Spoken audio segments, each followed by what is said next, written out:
Estamos de regreso en Clave Morse. La Marketplace es la tecnología que permite comercializar tus productos en marketplaces internacionales. Conecta, publica, gestiona integradamente muchos canales a través de una sola plataforma. Vas a encontrar distintas herramientas para optimizar y eficientar tus ventas globales. Exportar y vender en marketplaces nunca fue tan fácil. Conectamos Latinoamérica con el mundo, Felipe. Excelente. Acá. ¿Quieres que la haga yo? No, yo la hago. Ya. En IDEMAX impulsamos y damos vida a un futuro con empresas y negocios relevantes para el mundo. Somos una consultora de negocios que piensa sin límites para impactar el futuro de cada empresa. Transformamos el presente para impactar el futuro. Negocios, proyectos, innovación, visítanos en idemax.com. Perfecto. Oye, y ya hecho nuestros anuncios de los avisadores, estamos con Gustavo Nicklander. Él es director de desarrollo y posgrado de la Universidad Autónoma, y vamos a hablar de hartos temas que tienen que ver con riqueza, con equidad de género, con tecnología también. ¿Cómo estás, Gustavo? Bienvenido. Muy bien, Elena, gracias. Hola, Felipe. Hola, ¿cómo estás? ¿Todo bien acá? Acá está en formato presencial y... espectacular. Primero, cuéntanos un poquito qué hacen en... director de desarrollo y posgrado, claramente, pero en la Universidad Autónoma, cuéntanos un poco en qué están. ¿Puedo hacer publicidad? Puedes hacer publicidad. Muchas gracias. Gratuita. Gratuita. Sí, bueno, la Universidad Autónoma, en el área que al menos dirijo yo, hemos tenido un crecimiento importante en los últimos años. La universidad, en este momento, es la segunda universidad que más investiga en Chile. Uh-huh. Somos una universidad... ¿De cuál? ¿De la Austral o no? No, de la privada. La primera universidad privada que más investiga en Chile es la Andrés Bello. Pero la Andrés Bello. No tengo que decirlo, pero la Andrés Bello. Bien, y de las privadas somos nosotros. Y después Autónoma. Y después la Autónoma, sí. Perfecto. ¿Y en qué se entran las investigaciones, más o menos? En el área de ciencias biomédicas somos muy fuertes, en el área general de la salud, en el área química también tenemos investigaciones, y las ciencias sociales. La verdad es que el área es ligada al área del área, digamos, química o bioquímica son, digamos, más costosas por la implementación de laboratorios y todo eso. Pero hemos desarrollado interesantes, digamos, productos. En un primer lugar, nosotros nos centramos en la investigación, digamos, que no era tan aplicada, que no tenía una relación directa con la empresa, y en los últimos años hemos podido desarrollar patentes, hemos desarrollado algunas aplicaciones que ya se están ocupando. Porque yo creo que el gran problema que tiene la universidad en Chile en general, a diferencia de Europa, es que la universidad se centra en una investigación muy teórica, que no tiene contacto con la empresa. Ahí queda como enquistado dentro. Claro, y los investigadores también son a veces un poquito celosos de ellos mismos y crean una casta en las cuales ellos mismos hacen sus artículos, se leen ellos mismos, pero no salen mucho a la comunidad. Entonces nosotros lo que primero que hicimos fue crear un centro de difusión de las ciencias que hace una bajada de las ciencias a la gente, digamos, normal. Porque el investigador muchas veces te habla en términos que no la entiende. Claro.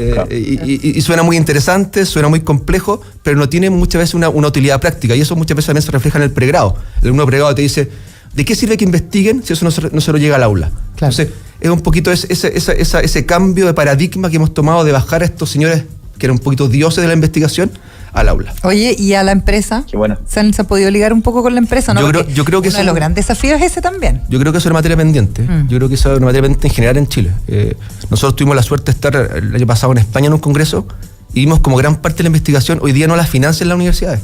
La empresa viene, te dice, tengo este problema, solucionamelo. Claro. Nosotros al revés. Estamos generando de repente, viendo problemáticas, pero esas problemáticas luego quedan, como dices tú, en un laboratorio, quedan en un paper, pero no se trasladan a la empresa. Y es un problema, yo creo que transversal en Chile, no en nuestra universidad, pero también yo creo que requiere un cambio de mentalidad, no de la universidad, sino del empresario. Cuando nosotros vamos al empresario, a las empresas, y le decimos, oye, tenemos este proyecto, al tiro ellos quedan un poquito reticentes. Te lo pregunto porque, por ejemplo, no sé, una gran minera que el otro día me tocó estar ahí haciendo un evento con ellos, estaban con el MIT. Tú decís, bueno, ¿por qué no están con una universidad chilena? O sea, yo entiendo el MIT, pero era precisamente como un área que le solucionaba ciertas problemáticas específicas en los territorios, etcétera. Ahí uno debiera pensar que hubiese una colaboración. Bueno, yo creo que en Chile nos queremos poco. Yo creo que nos queremos poco. Yo indudablemente la Católica, la Chile, son universidades que están a nivel mundial, no digo al nivel del MIT, pero si tú le planteas un problema, los equipos de estas universidades fácilmente te lo pueden llevar a una solución. Claro. O sea, implementarlo afuera no tiene sentido. Solo tiene sentido para la empresa decir, yo estoy trabajando en el MIT, marketing, pero realmente sustancial no creo que hayan diferencias en lo que puede hacer la Chile, la Católica o incluso la Autónoma en comparación al MIT. ¿Felipe? Oye, ¿qué acciones como concretas se pueden hacer para bajar un poco a estos dioses del Olimpo y realmente conectarlos con la vida real, con la gente normal, como decías tú, Gustavo? A ver, nosotros tenemos un proyecto que se llama el Centro de Comunicación de la Ciencia. Lo que estamos haciendo básicamente es hacer, por ejemplo, libros de difusión masiva que entregamos gratuitamente a colegios con temas que son científicos, pero explicados de una forma didáctica. Cuando pasó el tema, por ejemplo, hablamos del tema de las bacterias, hicimos un libro de bacterias basado en investigaciones científicas, pero ilustrado para niños, que lo regalamos en los colegios. Lo mismo hicimos con los virus, hicimos un libro, por ejemplo, de higiene dental. Esas cosas tienen mucho más impacto. Yo me acuerdo que el director, el autor del libro, Gino Corsini, que es doctor, el director del Instituto de Ciencias Biomédicas, decía, nunca me leyeron tanto como cuando mandé el libro. Todos mis papers tenían, no sé, 400 lecturas, estoy inventando el número, y el libro tenía, no sé, 50.000 descargas. O sea, el impacto que generamos con un libro hecho para los niños, fácil de entender, fue mucho mayor. Yo creo que ahí está la clave de un poquito bajar un poco, como dices tú, a estos dioses del Olimpo a un ámbito más terrenal.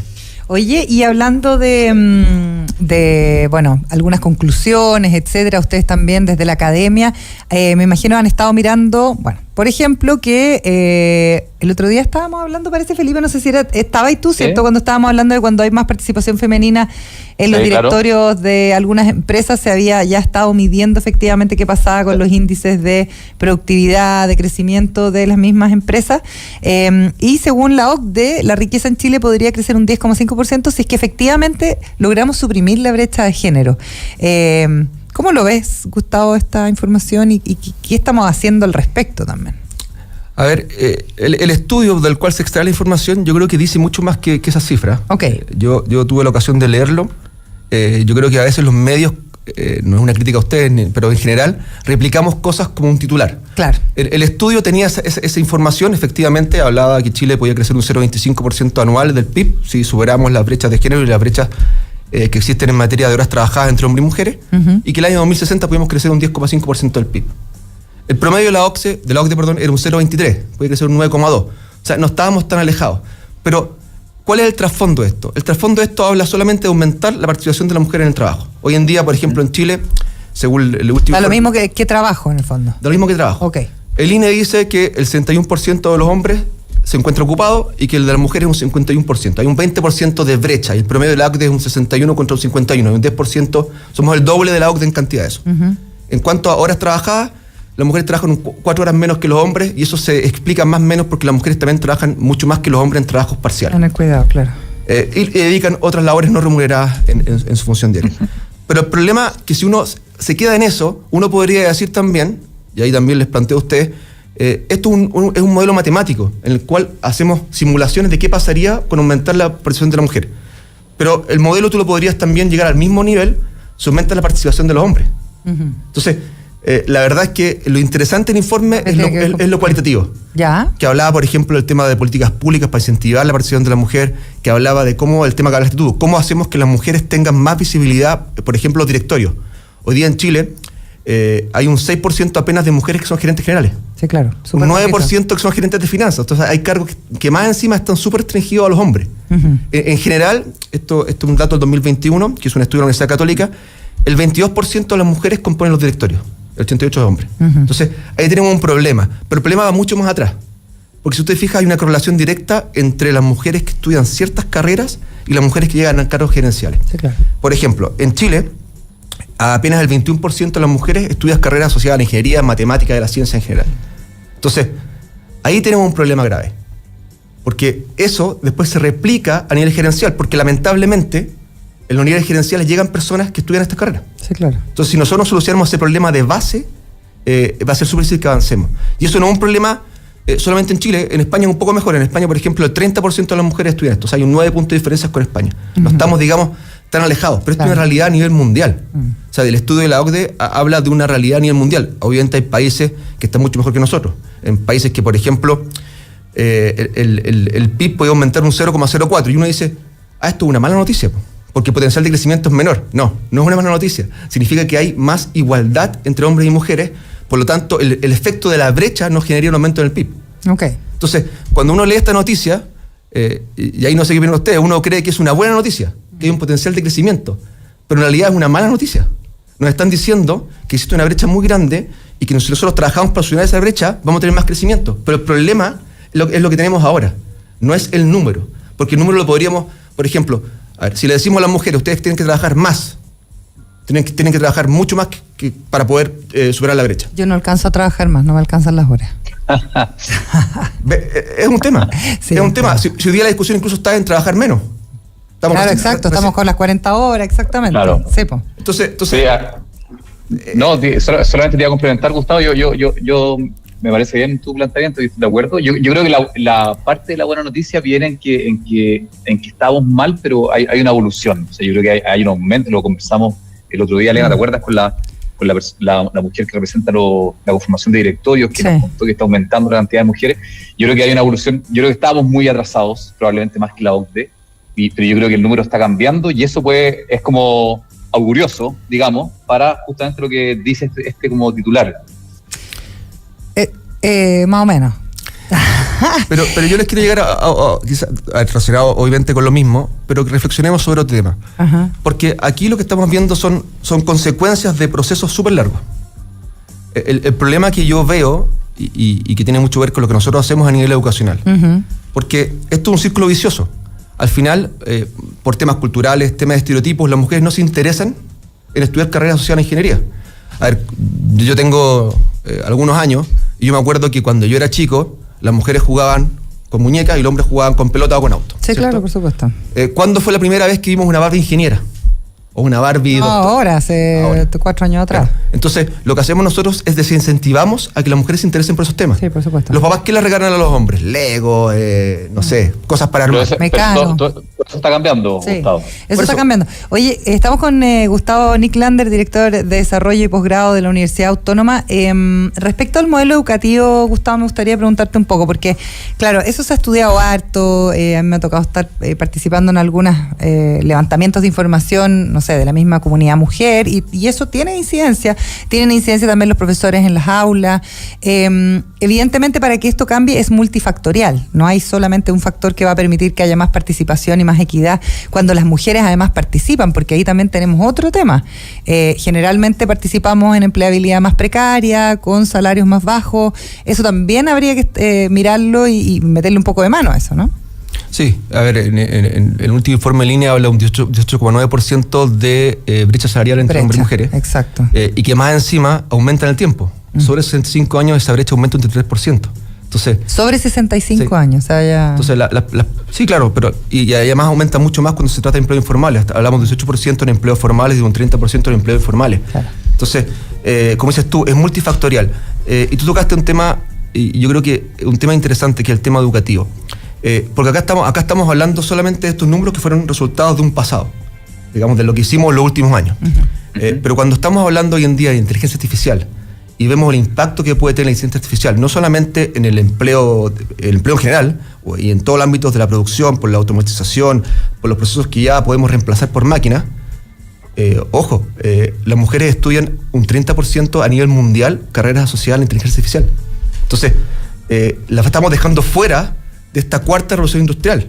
Y esto puede cambiar totalmente el paradigma que conocemos del trabajo. Entonces, si no corregimos... Va a cambiarlo. Va a cambiarlo. O sea, va a cambiarlo. O sea, aquí estamos hablando de... Si no sé, leyeron el informe de Goldman Sachs que habla de un 7% de crecimiento del PIB a nivel mundial, de 300 millones de empleos que se podrían perder. Y nosotros estamos, digamos, todavía discutiendo cosas que deberían ser obvias. Claro. Entonces, ¿qué hacemos? ¿Qué les pasa a ustedes en la universidad con ese tema? Porque nosotros lo hemos hablado acá también con Felipe y somos como bien carepalo. Yo, por ejemplo, soy muy pro educación técnica, porque yo tengo un papá que tenía sangre alemana y en Alemania la educación es como más pragmática, por decirlo de alguna manera. Tengo un sobrino que lo ha hecho, 2-3 años estudiando empleabilidad, 2-3 años capacitándote, mejor empleabilidad y así sucesivamente. ¿Qué pasa con el modelo educativo, Gustavo, bajo tu percepción, respecto a esta nueva era, respecto a estas nuevas tecnologías que poco o nada discutimos ni en lo que va a ser la nueva constitución, porque ya estamos hablando del aborto de nuevo, etcétera, etcétera? Yo creo que estamos atrasados, yo creo que estamos súper tarde. Y tiene que ver no solamente con lo que puede hacer una universidad en particular, porque nosotros podríamos decir, bueno, nosotros vamos a incorporar la inteligencia artificial a todo nuestro programa de estudio. Esto tiene que venir antes, esto tiene que ir como la ley en la etapa escolar. Y hay que introducirlo de manera transversal, porque si tú introduces la tecnología, solamente la asignatura de tecnología, va a pasar que aquellas mujeres que, por ejemplo, no les interesa la tecnología porque tienen otro interés, o aquellos hombres que no les interesa, van a quedar fuera de este ámbito. Entonces, debería cruzar todas las... Y no lo digo yo, lo dice la UNESCO, o sea, no estoy inventando la rueda, estos son datos que son en base a informes. Entonces la UNESCO establece que la inteligencia artificial debería estar de manera transversal en el currículum escolar. ¿Para qué? Exactamente, para que de esta manera todos pudieran tener acceso a esto. Exacto. Oye, yo creo que el otro día me fui a dejar a mi hija al colegio y me encontré con una como decana, o no sé cuál es el nombre directora exacto. Pero del colegio. No, pero era como coordinadora de la malla curricular. ¿Ya? ¿Y fuiste a jotearla? Fui a jotearla un poco, porque mi hija me cuenta que tiene 2 horas a la semana de tecnología. Sí, pues. ¿Ya? Entonces yo le dije a la directora, a la encargada de la malla curricular, oye, no es que haya que duplicarlo, hay que cuatriplicar la hora frente al computador, ojalá inteligencia artificial desde ya, programación, y ella como que me dijo, sí, harta gente me lo ha comentado. Yo creo que estamos, como dice Gustavo, estamos atrasados todavía, estamos recién discutiendo esto, pero muy en pañales, ¿o no? Y pasa otra cosa, Gustavo, que me da la sensación de que son las fundaciones, como la fundación de mi gran amiga Mónica Retamal, que se llama Codea, las que se están haciendo cargo de esta cuestión. Porque al final, no sé, pues la Mónica, por ejemplo, empezó Codea, agarró niñas que hacían las manos en estas cosas para hacerse las uñas. ¿Y cuánto ganas? Ya ganó tanto más comisión. ¿Te gustaría capacitarte 6 meses en programación de código? No, es que yo no sé si sirve. Bueno, hoy día esa gente está viviendo en otros países, tiene un alza pero fundamental en términos de sus expectativas laborales y también la remuneración. Entonces, las fundaciones como que se han venido colando un poco y trabajando incluso con las empresas, pero ¿qué pasa ahí con la academia? Yo creo que la academia, como lo hablamos al principio, siempre hay un poquito detrás, ha sido media reaccionaria, y eso es un tema. Nosotros deberíamos estar, liderando estos procesos, y muchas veces somos reactivos, y somos reactivos porque el sistema un poco nos obliga a eso. Eso te iba a preguntar, ¿qué pasa con el sistema? Porque yo estuve modernizando la malla curricular de periodismo de la Universidad Andrés Bello, no lo podía creer. O sea, no podía creer los cortapisas que te pone el ministerio a la hora de poder generar innovación, por ejemplo. Claro, nosotros tenemos acreditaciones próximas, entonces no sé si debería decir esto, pero bueno. No, pero digo con palabras lindas. No, lo que pasa es que el modelo en Chile es muy academicista.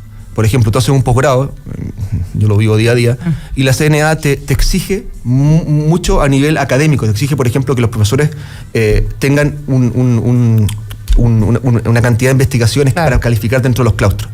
Entonces, ¿cómo haces que un profesor que califique, que sea doctor, tenga una relación con la empresa, tenga una relación con la vida real? Porque si no, tenemos a puras personas que escribieron libros que son fantásticos haciendo investigaciones, pero que nunca han estado trabajando, nunca están trabajando en la empresa privada, o en cualquier tipo de empresa. Están solamente en el ámbito teórico. Entonces, ¿cómo hacemos eso? Entonces, en todo lo que es regulado, por ejemplo, lo que hablaste tú de programas de estudio, son súper complejos de modificar. Súper complejos. O sea, tenemos que cumplir con estamos un poquito amarrados. En lo que es, por ejemplo, educación continua es mucho más fácil. Por ejemplo, que son cursos, diplomados, ahí podemos ser más innovadores. Claro. Porque no estamos, sujetos a tanta regulación. Entonces, pero hay cosas que en realidad no se entienden. Yo no puedo, por ejemplo, traer un profesor de afuera que sea un capo. Si el tipo, por ejemplo, no está contratado a jornada completa por la universidad, él no puede pertenecer a un claustro de la universidad dirigiendo un magíster o siendo profesor de un magíster. O sea, finalmente tampoco podría tener gente que un consultor, por ejemplo. Claro. Él no calificaría porque no tiene contrato, Claro, la serie de formalidades que finalmente te están como... Es como que te tuvieran un nudo cuando te tienes que abrochar el zapato. O sea, al final es complicado porque eso también, si que existiera más apertura, permitiría que las universidades quizás fueran más innovadoras. Claro, yo creo que ese es el problema. Yo creo que tenemos un tema de sistema que no nos impide movernos, o sea, nos impide movernos a la velocidad que deberíamos estar, y estamos un poquito, como te dije, estamos detrás de lo que está pasando. Entonces, y eso es un tema no menor. Tú hablaste del futuro. Cuando nosotros estamos dando carreras, por ejemplo, que tenemos algún indicio que a futuro van a ser reemplazadas, por ejemplo, por procesos de automatización, deberíamos decirle, ojo, esto es responsable. Claro. Estamos cumpliendo con nuestra misión. Sí. Entonces, son cosas que uno podría cuestionarse. Porque ¿por qué estamos produciendo ciertas carreras que sabemos que en el futuro no van a tener demanda laboral? Por ejemplo. Sí. Oye, en cuanto a posgrados, ¿en qué hay? ¿Qué nos seduce la Universidad Autónoma con sus posgrados? A ver, hoy día tenemos de todo. Ya. O sea, hoy día estamos en el área de salud, el área de negocio, el área de políticas públicas, el área de negocios, el área de educación. Pero yo creo que lo más importante, y le hago la invitación que revisen nuestra página web en www.uautonoma.cl. Nosotros tenemos una oferta, yo creo que es súper innovadora, un poquito alineado a lo que tú dices, quizás no tanto en los magísteres porque nos ha costado un poquito, también hay un tema de los profesores. O sea, cuando los profesores tú le hablas, cambiemos esto, cambiemos este paradigma, un profesor, por ejemplo, de Derecho, cuando le decimos, hagamos un programa online. No, o sea, esto no puede ser. O sea, la defensa tiene que ser presencial. O sea, ¿de qué me están hablando de algo que sea sincrónico y que yo tenga una charla magistral? Entonces, a los profesores hay que moverlos un poquito de orden. Yo creo que lo más interesante que tenemos nosotros es que hemos logrado mover un poquito de su estado de confort a los docentes y meterlo en temas distintos. Por ejemplo, nosotros mezclamos el derecho y la inteligencia artificial, mezclamos temas de salud con inteligencia artificial. Entonces, creo que esas son las áreas que estamos haciendo innovaciones que pueden ser las que más aportemos, digamos, al país. Maravilloso. Le queremos agradecer a Gustavo Nicklander, director de Desarrollo y Posgrado de la Universidad Autónoma, sobre todo por ser tan franco en conversar con nosotros. Me van a retar. Sí, pero bueno, más vale pedir perdón que pedir permiso. Oye, nos vamos porque ya viene Aldea Global. Que estés bien, Felipe. Que estén bien todos. Chao, chao. LAD Marketplace empieza hoy a vender en marketplace globales a través de nuestra tecnología. IDMAX, impulsamos y damos vida a un futuro con empresas y negocios relevantes